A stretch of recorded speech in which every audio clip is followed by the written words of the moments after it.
Welcome to Padmavati Degree College online classes. Myself Venu sir. Today's our topic is DBMS. Already we have started the DBMS and syllabus, and later topic is DBMS and its components.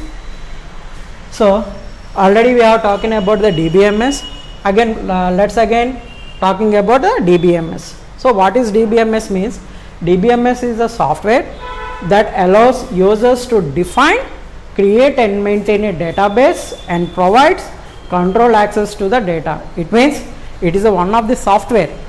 DBMS is the one of the software which we can create, update, delete and modify the data into a table, existing table. So it is an DBMS. Now let's see what is the components of DBMS. It is the 5 marks question which belongs to the unit 1. So what are the components of DBMS means? There are 5 major components in the entire database system. So first one hardware, second one software, third one data, fourth one users, fifth one procedures. So let's talk about the hardware. So first component is our hardware means usually it is a hard disk. We are already known that what is a hard disk. So I already written in hardware means it consists of secondary storage devices like or usually hard disk. So hard disk is an secondary storage device which we can install a DBMS on it physically. Next one, second one is the software. Software is nothing but a collection of programs. So our DBMS is one of the software. So that's why I have written the software is the actual DBMS. So DBMS is nothing but a software. So what is the software means? It is the physical database itself. It is nothing but it is the one of the physical device. Nothing but what we are installing on the hard disk. It is nothing but a software. So already we are having the physical component is nothing but a hard disk. So we are installing a software on a hard disk is nothing but a software. Okay. Now let's see the third concept is data. Data is a third component which belongs to the components of the DBMS. So what is data? Main concept, it is the data acts as a bridge. It is nothing but one of the bridge between machine components and user components. Machine components are nothing but a hard disk, like hard disk. Next, user components are which are relating to the data, users request data, nothing but a users component. So data is nothing but a what means? Data acts as a bridge between machine components and user components. It actually nothing but a metadata, operational data and metadata. So basically all are confusing. What about the metadata? Metadata is nothing but a data about data is nothing but a metadata. So third concept is data. And fourth component is our users. We are already known that what are users. So I am the user, you are the user. So many of users are there. So what are users means? There are different types of users who can access and retrieve data on demand. For example, there are different types of users. For example, మనం ATM machine కి వెళ్ళాం అనుకోండి, మనం ఒకటే పని చేయగలం.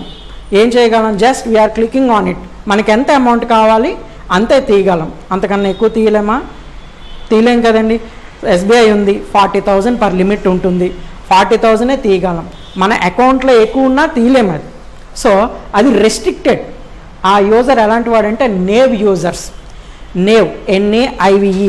So ఆ యూజర్ని ఏమంటాం? ఫస్ట్ యూజర్ ఏమంటే naive user. Naive user is nothing but end user. ఓకేనా అండి? సో అలాగే చాలా రకాల సొఫిస్టికేటెడ్ యూజర్స్ ఉన్నారు. నెక్స్ట్ ప్రోగ్రామర్ యూజర్స్ ఉన్నారు, డేటాబేస్ యూజర్స్ ఉన్నారు, చాలామంది యూజర్స్ ఉన్నారు. అవి తర్వాత చూద్దాం. అవి component just we are writing the what are users, that's enough. Next టాపిక్లో వచ్చేటప్పుడు యూజర్స్ అనేవాళ్ళు చాలామంది ఉంటారు, అప్పుడు చూద్దాం నెక్స్ట్ క్లాస్లో. Next final component procedure. So it refers to the instructions and rules. Procedure అనగానే చాలామందికి అర్థమవుతుందా అర్థం అవుతుందని చాలామంది భయపడుతుంటారు. ప్రొసీజర్ అంటే ఏంటో కాదండి, అదొక ఇన్స్ట్రక్షన్ సెట్. అది కంప్యూటర్లో మనం ప్రోగ్రామ్ రాసుకునే instruction set. Like C = A+B ఎలా రాస్తామో ప్రొసీజర్ అంటే అలాగే ప్రొసీజర్ ఉంటుంది కాంపోనెంట్లో. సో అదే రాసాం ఇక్కడ. Procedure is nothing but it refers to the instruction and rules. పర్టికులర్గా ప్లస్ చేయాలా, మైనస్ చేయాలా, మల్టిప్లికేషన్ చేయాలా, డివిజన్ చేయాలని అనుకుంటాం కదా అర్థమెటిక్ ఆపరేషన్స్లో. అలాగే ప్రొసీజర్స్లో కూడా చాలా తాలూకా ఇన్స్ట్రక్షన్స్ ఉంటాయి, వాటి తాలూకా రూల్స్ ఉంటాయి. అవన్నీ ఎక్కడ పనిచేస్తాయంటే డిజైన్ చేయడానికి పనిచేస్తాయి. ఆ డిజైన్ చేసిన దాన్ని ఎవరు చేస్తారు, దేని మీద ఆపరేటింగ్ చేయాలి, డేటాబేస్ మీద చేస్తాం కదా. సో అందుకోసం యూస్ చేస్తాం. సో డేటాబేస్ మీద యూస్ చేసేదే ఆ కాంపోనెంటే procedure. So these are the 5 component types of DBMS. So next ఫర్దర్గా ఇంకో ERD డయాగ్రామ్స్కి వెళ్దాం.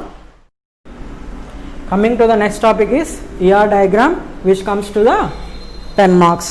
So what is an ER diagram? E means entity, R means relationship. Totally we call it as entity relationship diagram. So it is the most popular.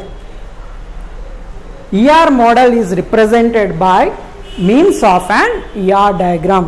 ER diagram లేకుండా మనం డేటాబేస్ని design చేయలేమండి. So అంత ప్రాముఖ్యత ఉంది దీనికి.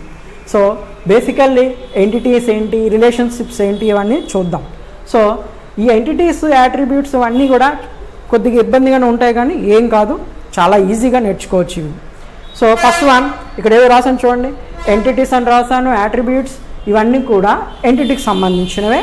Relationships అలాగే attributes, relationship sets with help of and ER diagram. ఇవన్నీ tools ఉంటేనే ఒక ER డయాగ్రామ్ అనేది మనం జనరేట్ చేయగలం. ఫర్ ఎగ్జాంపుల్ మన C లాంగ్వేజ్లో కానీ జావా లాంగ్వేజ్లో కానీ ప్రీవియస్లో మనం ఫ్లో చార్ట్ గీసేవాళ్ళం. ఆ ఫ్లో చార్ట్ని మనం ఇలా ఈ ER డయాగ్రామ్స్ కింద రిప్రజెంట్ చేస్తాం. So first of all ER డయాగ్రామ్స్లో టూల్స్ ఏంటో చూద్దాం. ఆ సింబల్స్ ఏంటి, ఆ మీనింగ్స్ ఏంటో తెలుసుకుంటే డయాగ్రామ్ అనేది చాలా ఈజీగా వచ్చేస్తుంది. ఫస్ట్ వన్ సింబల్ మీనింగ్ ఏంటో చూద్దాం. రెక్టాంగులర్ బాక్స్లో ఉంటే దాన్ని మనం ఎంటిటీ అంటాం DBMSలో. సో ఒక రెక్టాంగులర్ బాక్స్ని దాని మీనింగ్ DBMSలో ఏంటంటే entity. Second one, second symbol చూడండి, డబుల్ రెక్టాంగిల్ బాక్స్. సో ఒక రెక్టాంగిల్లో ఇంకొక రెక్టాంగిల్ ఉంటే దాన్ని డబుల్ రెక్టాంగిల్ బాక్స్ అంటాం. దీన్ని మనం వీక్ ఎంటిటీ అంటాం. అంటే మరి దీన్ని ఏమనాలంటే అప్పుడు week opposite strong.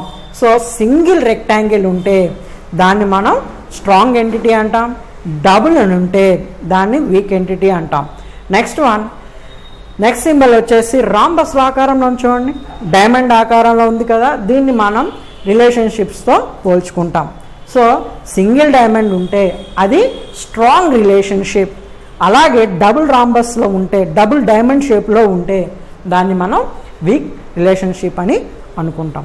Next one, ఇంకో సింబల్ చూడండి, ఎలిప్స్ ఆకారంలో ఉంది. ఆ ఎలిప్స్ ఆకారంలోనూ దాన్ని మనం యాట్రిబ్యూట్ అంటాం. ఇవన్నీ బాగా గుర్తుపెట్టుకోవాలి, లేకపోతే ER డయాగ్రామ్ మనం జనరేట్ చేయలేం. సో ఎలిప్స్ ఆకారంలో ఉన్న దాన్ని యాట్రిబ్యూట్ అంటాం. ఎలిప్స్ ఆకారంలో ఉండి ఒక చిన్న గీతం చూడండి, అండర్లైన్, మోస్ట్ ఇంపార్టెంట్ ఈ డయాగ్రామ్ అనేది. సారీ, ఈ డయాగ్రామ్లో కీ యాట్రిబ్యూట్ అని అంటాం దీన్ని.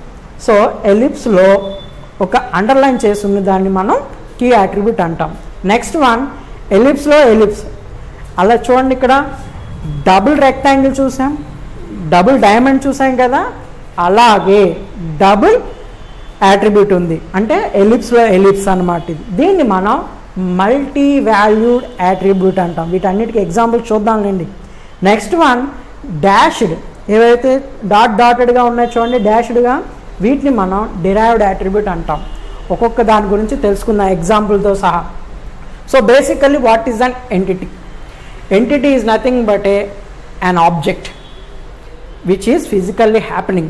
For example, teacher, myself, teacher is an entity.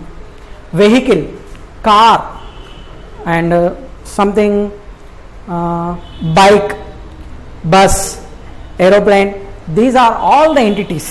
So entity is nothing but a physical happening object. Object is nothing but a entity. For example, teacher. Okay. Next one weak entity. ఇది same, ఈ రెండు ఒకేలా ఉంటాయి, కానీ ఏది స్ట్రాంగో ఏది వీకో మనం తెలుసుకుందాం. ఫర్దర్ క్లాసెస్లో మనకు తెలుస్తాయి అవి. Next one relationship. These are two types, strong relationship and weak relationship. Strong relationship ఎప్పుడు అవుతుంది, సో అది వీక్ రిలేషన్షిప్ ఫర్దర్లో చూడొచ్చు. ప్రజెంట్ జనరల్ ఎగ్జాంపుల్ చూద్దాం.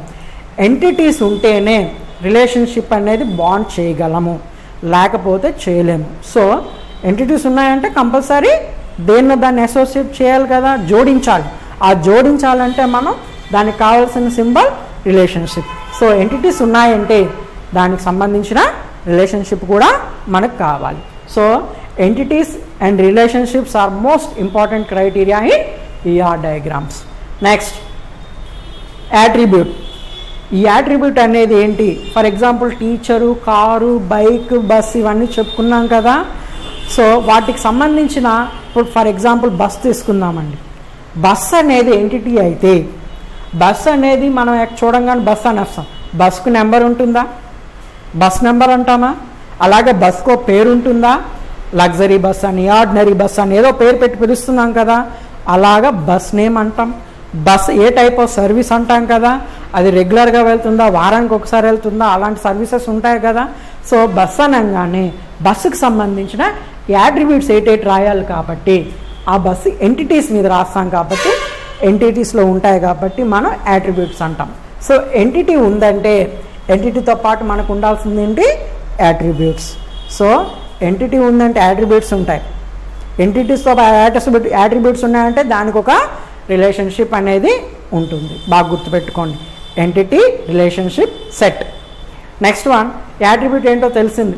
Example bike number, car name, bus number, teacher name, teacher ID, ఇలాంటివన్నీ కూడా యాట్రిబ్యూట్సే.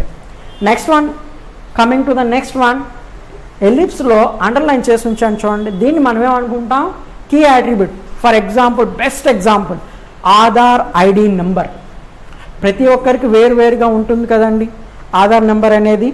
Aadhaar number అనేది మనకి key attribute. For example your roll numbers. మీరు క్లాస్లో కూర్చోగానే అటెండెన్స్ వేస్తామా, ఆ అటెండెన్స్ అనేది కూడా one of the key attribute. ఒకే పేరుతో ఇద్దరు ఉండొచ్చు, అలాంటప్పుడు వారు ఎలా పోల్చుకుంటాం మనం, తాలూకా నెంబర్ ఉంటుంది. రోల్ నెంబర్ అనగానే పలుకుతారు కదా, సో ఎస్ఆర్ ప్రజెంట్ సార్ అంటారు. అలాంటప్పుడు దాన్ని డిఫరెన్షియేట్ చేసి చూపిస్తుంది కాబట్టి దాన్ని మనం కీ యాట్రిబ్యూట్ అంటాం. Next one multi valued attribute. Best example multi valued అని, మీ ఫోన్లో 2 సిమ్లు ఉంటాయి కదండి, 2 నెంబర్లు ఉంటాయి. ఆ 2 నెంబర్లనే మనం మల్టీ వాల్యూడ్ యాట్రిబ్యూట్గా పరిగణించవచ్చు.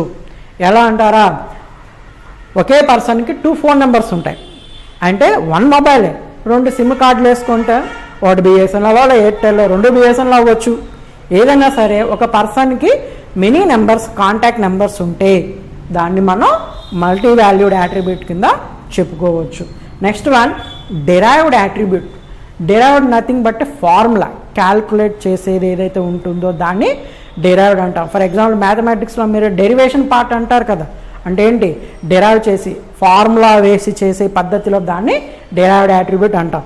Derived nothing but dashed ellipse. For example, best example your age. Age ఎలా క్యాల్కులేట్ చేసుకొని చెప్తాం మనం, బై డేట్ ఆఫ్ బర్త్. ఏ ఇయర్లో మనం పుట్టామో ప్రెజెంట్ టెన్స్, అది మైనస్ చేస్తే మనకు వచ్చేదే ఏజ్ వస్తుంది. So best example derived attribute is nothing but age. So these are the ER diagram symbols. ఇవి తెలుసుకుంటేనే ఈఆర్ డయాగ్రామ్ ఎలాంటిదో తెలుస్తుంది. ఫర్దర్గా మనం క్లాసులు ఇంకా చెప్పుకుందాం. ఈఆర్ డయాగ్రామ్ మీద ఇంకొక ఎగ్జాంపుల్ రేపు నెక్స్ట్ స్టేషన్ ఏదైతే ఉంటుందో అది మీకు చెప్తాను.